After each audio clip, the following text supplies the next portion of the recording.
Assalamu alaikum dear second year. Welcome to Merit online class. Hope you all are fine. आज हम chapter number 14 start कर रहे हैं, electromagnetic induction. आज की क्लास में मैं आपको एक रिव्यू लेक्चर दूंगी about Faraday's law of electromagnetic induction. आपके इस राउंड के जो सिलेबस है, जिसमें जो चैप्टर्स इंक्लूडेड हैं, उसमें चैप्टर नंबर 14 है इलेक्ट्रोमैग्नेटिक इंडक्शन, चैप्टर नंबर 15 है आपके पास एसी सर्किट, और चैप्टर नंबर 16 है आपके पास फिजिक्स ऑफ सॉलिड। ठीक है, तो आज हम जो है वो चैप्टर नंबर 14 स्टार्ट करते हैं, इलेक्ट्रोमैग्नेटिक इंडक्शन। और हमारा जो फर्स्ट टॉपिक है, स्मार्ट सिलेबस हम फॉलो कर रहे हैं, और हमारा फर्स्ट जो टॉपिक है वो आ जाता है Faraday's law of electromagnetic induction. ठीक है, तो स्टूडेंट, जैसा कि पिछले चैप्टर में हम ये पढ़ते आए हैं कि हमारे पास जो मूविंग चार्जेस होते हैं या जो करंट है हमारे पास, वो मैग्नेटिक फील्ड जो है वो प्रोड्यूस करता है। जब भी किसी वायर में से करंट फ्लो कर रहा होता है तो उसके राउंड अबाउट खुद ब खुद एक मैग्नेटिक फील्ड जनरेट हो जाती है। ठीक है, ये कॉन्सेप्ट तो हम पिछले चैप्टर्स में पढ़ते आ चुके हैं। फेराडे ने क्या किया था कि इसी कॉन्सेप्ट का जो रिवर्स है, लाइक हम लोग मूविंग चार्जेस से मैग्नेटिक फील्ड जो है वो प्रोड्यूस होती हुई तो देखी है, लेकिन क्या मैग्नेटिक फील्ड से करंट प्रोड्यूस हो सकता है? ठीक है, ये कॉन्सेप्ट जो है वो फेराडे ने दिया था। अब फेराडे ने जो है वो कहा था कि हमारे पास जो मैग्नेटिक फील्ड है वो भी जो है वो एक इलेक्ट्रिक करंट इंड्यूस्ड कर सकती है। ठीक है, अब उसके लिए क्या होना चाहिए? उसके लिए आपके पास जो मैग्नेटिक फील्ड है उसमें आपके पास चेंज इन मैग्नेटिक फ्लक्स, जब भी किसी वायर में मैग्नेटिक फ्लक्स चेंज होगा तो आपके पास क्या होगा, उस वायर में एक करंट जो है वो प्रोड्यूस हो जाएगा, और वो करंट आपके पास कहलाएगा इंड्यूस्ड करंट। ठीक है, मैंने यहाँ पे एक वर्ड यूज़ किया है, मैग्नेटिक फ्लक्स। ठीक है, तो आप पहले भी ये पढ़ चुके होंगे कि मैग्नेटिक फ्लक्स आपके पास क्या होता है, number of magnetic lines passing through a certain region. किसी रीजन में से जितनी मैग्नेटिक लाइंस पास हो रही होती हैं वो क्या होता है, मैग्नेटिक फ्लक्स हो रहा होता है। ठीक है, अब आपके पास जितना मैग्नेटिक फ्लक्स जो है वो चेंज होगा किसी वायर में से, ठीक है, कोई एक वायर लें, ठीक है, उसके करीब आप मैग्नेट लेके, जैसे कि आपको स्क्रीन पे नज़र आ रहा है कि एक वायर है, ठीक है, उसके करीब एक बार मैग्नेट है। अब जैसे ही हम इस बार मैग्नेट को इस वायर के करीब लेकर आएंगे और फिर दूर लेके जाएंगे तो मैग्नेटिक लाइंस क्या होंगी, चेंज होंगी ना। जैसे करीब लेकर आएंगे तो मैग्नेटिक लाइंस ज़्यादा होंगी, और जैसे ही आप इस बार मैग्नेट को दूर लेके जाओगे तो मैग्नेटिक लाइंस क्या होनी शुरू हो जाएंगी, कम होनी शुरू हो जाएंगी।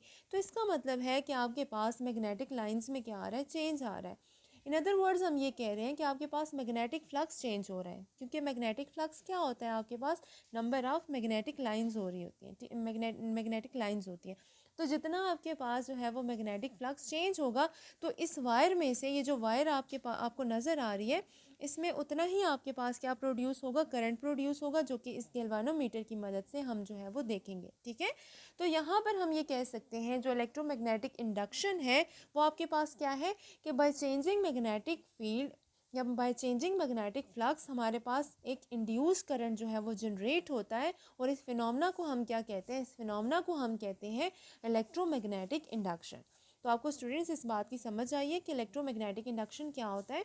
By changing magnetic flux induce current generated, और वो हमारे पास क्या होता है, इलेक्ट्रोमैग्नेटिक इंडक्शन होती है। ठीक है, अब आपके पास जो फेराडे था, फेराडे ने, ये तो था इलेक्ट्रोमैग्नेटिक इंडक्शन का कॉन्सेप्ट। फेराडे ने आपको एक क्वांटिटेटिव जो है अमाउंट जो है वो आपको बताई है कि कितने अमाउंट का करंट जो है वो इंड्यूस होता है। ठीक है, और ये करंट किन चीज़ों पे डिपेंड करता है ये हमें फेराडे ने बताया था।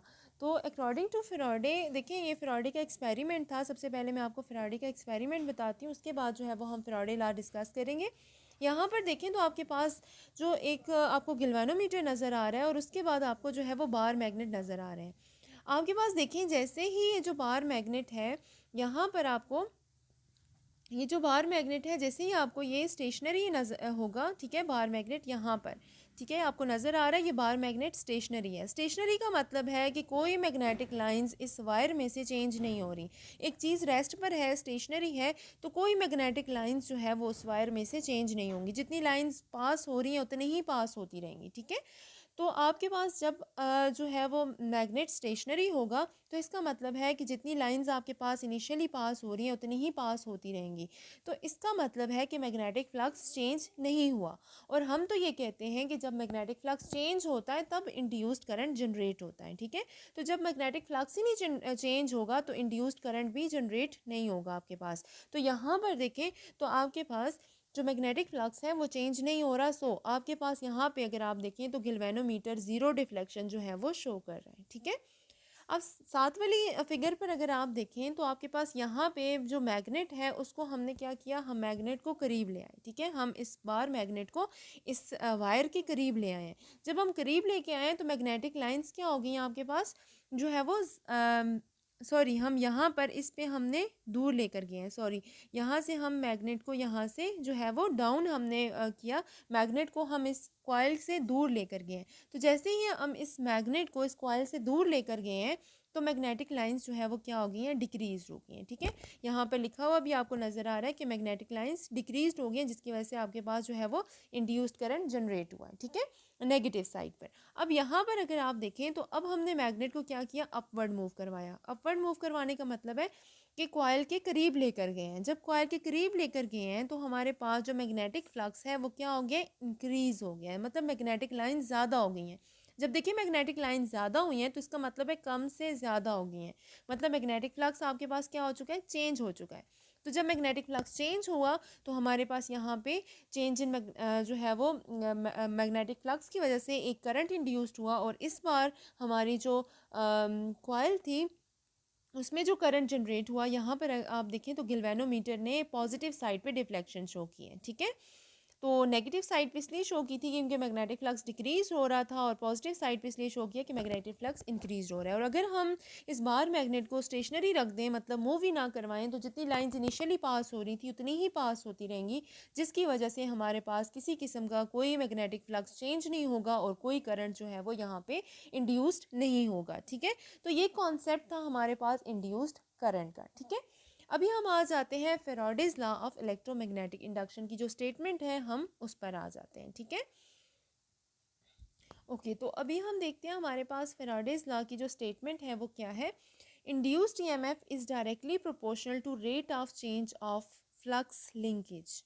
आपके पास ये जो इंड्यूस्ड ईएमएफ है, इंड्यूस्ड ईएमएफ का मतलब है कि जब हम मैग्नेटिक फ्लक्स चेंज करते हैं तो क्या प्रोड्यूस होता है, एक इंड्यूस्ड ईएमएफ जनरेट होती है जो कि इंड्यूस्ड करंट प्रोड्यूस करवाती है, ठीक है। आपको बात समझ आई है, मैंने बोला कि हमने जब मैग्नेटिक फ्लक्स को चेंज किया तो हमारे पास क्या प्रोड्यूस हुई है, एक ईएमएफ, इंड्यूस्ड ईएमएफ प्रोड्यूस हुई है और उस इंड्यूस्ड ईएमएफ ने क्या जनरेट किया, वहाँ पे इंड्यूस्ड करंट जो है वो जनरेट किया है। अब हमारे पास ये जो इंड्यूस्ड ईएमएफ है इसकी किस चीज़ पे डिपेंड करती है, it is directly proportional to the rate of change of flux linkage. अब फ्लक्स लिंकेज क्या होता है, यहाँ पे एक वर्ड यूज़ किया हुआ है फ्लक्स लिंकेज का, ये। अब फ्लक्स लिंकेज हमारे पास क्या होता है, product of number of turns of coil into change in magnetic flux. आपके पास फ्लक्स लिंकेज क्या होता है, देखिए आपके पास फ्लक्स लिंकेज होता है product of change in magnetic flux, ठीक है, और साथ में आपके पास क्या है, number of turns of coil. यहाँ पे एन जो आपको नज़र आ रहा है ये आपके पास क्या है, N is the number of the turns of coil, जिस कॉइल में आप जो है वो इंड्यूस्ड करंट जनरेट करवा रहे हो, ठीक है। और आपके पास यहाँ पे डेल फाई क्या है, ये जो फाई का सिंबल आपको नज़र आ रहा है ये फाई आपके पास चेंज इन मैग्नेटिक फ्लक्स है। डेल चेंज है और फाई किसको शो कर रहा है, मैग्नेटिक फ्लक्स को शो कर रहा है, ठीक है। तो आपके पास फ्लक्स लिंकेज क्या होगा, ठीक है, फ्लक्स लिंकेज आपके पास जो है वो product of number of turns of coils and number of turn off coil and change in magnetic flux. अब देखिए आपके पास हमने यहाँ पे कहा कि हमारे पास क्या है, induced EMF is directly proportional to rate of change of flux linkage, ठीक है। फ्लक्स लिंकेज की तो आपको समझ आ गई है that it is the product of N number of turns of coil and change in magnetic flux. मतलब एन डेल फाई इस पूरी टर्म में आपके पास क्या है, ये जो पूरा एन डेल फाई लिखा हुआ है ये पूरा क्या है आपके पास, फ्लक्स लिंकेज है, ठीक है। अब यहाँ पर एक और चीज़ लिखी हुई है, rate of change of flux linkage. तो रेट ऑफ चेंज जब भी हम कहते हैं, मैं आपको एक दफ़ा पहले भी बता चुकी हूँ कि रेट ऑफ चेंज जब भी होगा तो डिनोमिनेटर में डेल टी डिवाइड होगा। जब भी किसी चीज़ के डिनोमिनेटर में डेल टी डिवाइड होता है इसका मतलब है वो क्या है, रेट ऑफ चेंज है, ठीक है। लाइक आप कहते हो ना del v divided by del t, rate of change of velocity, ठीक है, rate of change of speed, ठीक है। तो हमेशा जब भी रेट ऑफ चेंज की बात करते हैं तो डेल टी को डिनोमिनेटर में डिवाइड करते हैं। तो अब अभी अगर आप स्टेटमेंट पे गौर करें तो rate of change of flux linkage बन रहा है, डेल टी डिनोमिनेटर में डिवाइड हो रहा है, जिसका मतलब है रेट ऑफ चेंज, ठीक है, या फिर टाइम रेट ऑफ चेंज। तो rate of change of flux linkage, अब फ्लक्स लिंकेज क्या है, एन इंटू डेल फाई है, ठीक है। तो इंड्यूस्ड ईएमएफ किसके डायरेक्टली प्रोपोर्शनल है, induced EMF is directly proportional to the rate of change of flux linkage. अब इस rate of change of flux linkage देखें आपके पास ये तो स्टेटमेंट बन गई है। अब प्रोपोर्शनलिटी को हम हमेशा ख़त्म करके एक कांस्टेंट इंट्रोड्यूस करते हैं, और ये जो कांस्टेंट हम यहाँ पे इंट्रोड्यूस कर रहे हैं ये हमारे पास क्या है, के है, ठीक है। के यहाँ पे कांस्टेंट इंट्रोड्यूस हो रहा है, और आपके पास नेक्स्ट जो है वो एन फाई डेल टी उसी तरह से। अब के की वैल्यू यहाँ पर देखें, के की कुछ ना कुछ वैल्यू होती है, कांस्टेंट जो है वो कुछ ना कुछ उसकी वैल्यू होती है, और यहाँ पे के की वैल्यू हमारे पास क्या आ रही है, 1 आ रही है, ठीक है। अब अगर आप देखें तो बुक पे नेक्स्ट ही लाइन में जो है वो लिखा हुआ है, नेक्स्ट पेज पे लिखा हुआ है आपके पास that induced EMF is equals to minus N del phi divided by del T, ठीक है। आपके पास देखें ये जो माइनस का साइन है, अब ये जो है वो माइनस का साइन हमने क्यों यूज़ किया है, इस माइनस का साइन हमने ये इसलिए यूज़ किया है कि हमारे पास ये जो माइनस है ये शो करता है कि हमारे पास जो इंड्यूस्ड ईएमएफ की डायरेक्शन है वो हमेशा, ठीक है, इंड्यूस्ड ईएमएफ की डायरेक्शन हमेशा चेंज इन मैग्नेटिक फ्लक्स की क्या होती है, अपोजिट होती है। बात समझ आइए, इंड्यूस्ड ईएमएफ की डायरेक्शन हमेशा चेंज इन मैग्नेटिक फ्लक्स के अपोजिट होती है, ठीक है। तो यहाँ पर इस अपोजिट डायरेक्शन के लिए हमने यहाँ पे माइनस का साइन यूज़ किया है, ठीक है। तो यहाँ पर देखिए बुक पे आपके लिखा हुआ भी है the negative sign is due to Lenz law. अब ये जो लेंस है, लेंस एक साइंटिस्ट था जिसने इस डायरेक्शन ऑफ इंड्यूस्ड ईएमएफ को जो है वो बताया था कि इंड्यूस्ड ईएमएफ की डायरेक्शन हमेशा चेंज इन मैग्नेटिक फ्लक्स से क्या होती है, अपोजिट होती है। तो लेंस एक साइंटिस्ट था जिसने ये डायरेक्शन जो है वो बताई थी। तो इस वजह से इस ये जो डायरेक्शन बताने के लिए हम जो लॉ यूज़ करते हैं उसको लेंस लॉ बोला जाता है, और लेंस लॉ के अकॉर्डिंग आपके पास ईएमएफ की डायरेक्शन क्या होती है, हमेशा चेंज इन मैग्नेटिक फ्लक्स से क्या होती है, अपोजिट होती है। और इस अपोजिट साइन के लिए हम क्या यूज़ करते हैं, यहाँ पे माइनस का साइन यूज़ करते हैं। नेक्स्ट स्टूडेंट्स हमारे पास आ जाता है लेंस लॉ। लेंस लॉ क्या होता है, लेंस लॉ आपके पास जो है वो मैंने अभी भी बताया आपको कि लेंस लॉ हम यूज़ करते हैं फेराडेस लॉ के अकॉर्डिंग। हमारे पास जो इलेक्ट्रोमैग्नेटिक इंडक्शन से जो इंड्यूस्ड ईएमएफ जनरेट हो रही होती है, इंड्यूस्ड ईएमएफ की या इंड्यूस्ड करंट की डायरेक्शन को, ठीक है, इंड्यूस्ड करंट की डायरेक्शन को बताने के लिए हम लोग जो लॉ यूज़ करते हैं उसको हम लेंस लॉ बोलते हैं, ठीक है। तो लेंस लॉ किस लिए यूज़ होता है, लेंस लॉ इंड्यूस्ड करंट की डायरेक्शन को बताने के लिए यूज़ होता है। तो यहाँ पे लेंस लॉ की स्टेटमेंट हम पहले पढ़ते हैं। अभी भी मैंने आपको बताया कि नेगेटिव साइन का मतलब है कि इंड्यूस्ड ईएमएफ की डायरेक्शन या इंड्यूस्ड करंट की डायरेक्शन हमेशा magnetic flux, change in magnetic flux से क्या होती है, अपोजिट होती है। अब किस तरह से अपोजिट होती है वो हम लेंस लॉ में देखेंगे, ठीक है। तो लेंस लॉ की स्टेटमेंट है the induced current will flow in such a direction so as to oppose the cause that produces it। क्या आपके पास जो इंड्यूस्ड करंट है उसकी डायरेक्शन हमेशा इस तरह से होती है कि जो कॉज होता है, कॉज का मतलब है कि जो इंड्यूस्ड करंट जनरेट करवा रहा है उसकी हमेशा क्या होती है, अपोजिट होती है, ठीक है। यहाँ पर देखें आपको थोड़ी सी बात नहीं समझ आएगी। यहाँ अगर आप देखें नीचे फिगर में तो आपको एक कॉइल नज़र आ रही है, ठीक है। यहाँ पर देखिए आपको ये कॉइल नज़र आ रही है, इस कॉइल के साथ हमने अटैच किया हुआ है गिल्वेनोमीटर। गिल्वेनोमीटर हमारे पास एक ऐसा डिवाइस है जो कि करंट की डायरेक्शन को डिटेक्ट करने के लिए, करंट को डिटेक्ट करने के लिए यूज़ होता है। यहाँ पर अगर आप देखें तो इस कॉइल में, ये जो कॉइल है आपके पास, इसमें हम इंड्यूस्ड करंट जनरेट करवा रहे हैं। इंड्यूस्ड करंट किस तरह से जनरेट करवा रहे हैं, हम एक बार मैग्नेट लेते हैं, ये आपको नज़र आ रहा है बार मैग्नेट। हमने इस बार मैग्नेट को इस कॉइल के करीब मूव करवाया। देखिए यहाँ पर ये एरो का साइन ये शो कर रहा है कि हम इस बार मैग्नेट को क्या कर रहे हैं, इस कॉइल के करीब लेकर आ रहे हैं। तो इसमें से क्या करेंगी, इस कॉइल में से number of lines, magnetic lines pass करेंगी। जब number of magnetic lines pass करेंगी तो इसका मतलब है इसका मैग्नेटिक फ्लक्स क्या हो रहा है, चेंज हो रहा है। तो चेंज इन मैग्नेटिक फ्लक्स क्या जनरेट करवाता है, इंड्यूस्ड करंट जनरेट करवाता है। अब देखिए आपके पास हमने एक कॉन्सेप्ट पहले भी पढ़ा था कि जैसे ही किसी कॉइल में से करंट जो है वो पास करता है तो वो कॉयल क्या बन जाती है, एज अ मैग्नेट एक्ट करती है। ये पीछे हमने सॉलिनॉइड वाले केस में पढ़ा था अगर आपको याद हो। तो जब भी किसी कॉयल में से करंट पास करता है तो वो कॉयल क्या करती है, एक मैग्नेट बन जाती है। तो इस कॉयल में से भी अभी करंट पास कर रहे हैं क्योंकि इंड्यूस्ड करंट जनरेट हुआ है ना इसमें मैग्नेटिक फ्लक्स चेंज होने की वजह से। तो इस कॉयल में भी क्या हो गया आपके पास, अभी जो है वो एक मैग्नेट के तौर पे ये एक्ट करेगी, जिसका एक नॉर्थ पोल होगा और एक साउथ पोल होगा। अब हमने कहा कि हमारे पास ये जो इंड्यूस्ड करंट है इसकी डायरेक्शन हमेशा इस तरह से होगी कि आपके पास ये अपने जो कॉज होगा उसको क्या करेगी, अपोज करेगी। अभी अगर आप और करें तो इंड्यूस्ड करंट का कॉज क्या है, इंड्यूस्ड करंट किस वजह से जनरेट हो रहा है, इस मैग्नेट की वजह से जनरेट हो रहा है ना, ठीक है। इंड्यूस्ड करंट इसमें किस वजह से जनरेट हो रहा है, इस मैग्नेट की वजह से जनरेट हो रहा है। हम इस मैग्नेट को करीब लेकर आ रहे हैं और दूर लेकर जा रहे हैं, मैग्नेटिक लाइंस चेंज हो रही हैं, मैग्नेटिक फ्लक्स चेंज हो रहा है, जिसकी वजह से इस कॉइल में इंड्यूस्ड करंट जनरेट हो रहा है। तो इंड्यूस्ड करंट का कॉज क्या हुआ, ये बार मैग्नेट हुआ ना।